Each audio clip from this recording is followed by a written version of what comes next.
Indian grey hornbill किंवा राखाडी धनेश हा पक्षी विशेष करून हिमाचल प्रदेशात 2000 फुटाच्या वरती असलेले जे प्रदेश असतात तिथे सापडतो.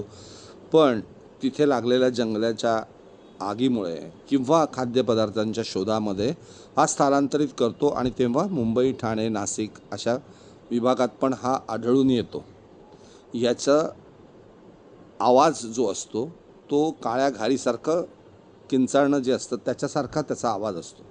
त्या आवाजामुळे आपलं तिथे लक्ष जातं आणि आपण लगेच त्याला आपल्या कॅमेऱ्यामध्ये टिपून घ्यावंसं वाटतं. हे पक्षी साधारण 24 इंचाचे असतात. नर व मादी यांची एकत्र जोडी नेहमी आपल्याला बघायला मिळेल. नर मादी नेहमी एकमेकांची चोचीने लढालढी खेळत असतात. त्यांचं द्वंद्वयुद्ध चालू असतं. हे त्यांचे खेळ आहेत. त्यांचं खाणं जर तुम्ही बघितलं तर लहान कीटक किंवा विंचू किंवा छोटे पक्ष्यांची अंडी याच्यावरतीच त्यांचा उदरनिर्वाह चालतो. त्यांचं नाव हॉर्नबिल का पडलं? कारण त्यांची चोच आहे ती एका शिंगासारखी दिसते. मादीची चोच तेवढी गडद नसते.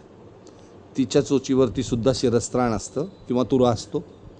मादी एप्रिल ते जून या महिन्यामध्ये उंच झाडावरच्या ढोलीवरती अंडी देते. साधारण 1 ते 5 अंडी ती एका वेळेस देते.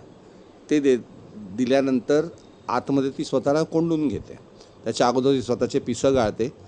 ती ढोल आहे ती बंद करण्यासाठी ती स्वतःची विष्ठा किंवा नराने आणून दिलेला चिखल्याचा गोळा हे वापरते.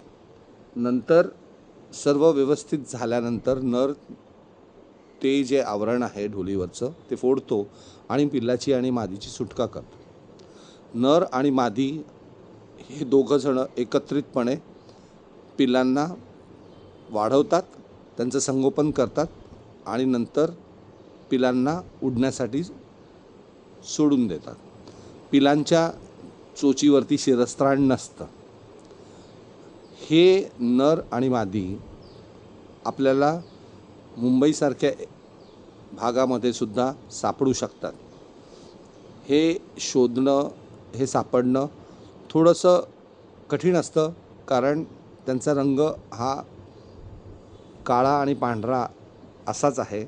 त्याच्यामध्ये कुठलाही जास्त रंग नसल्यामुळे पटकन आपल्याला ते आढळून येत नाही.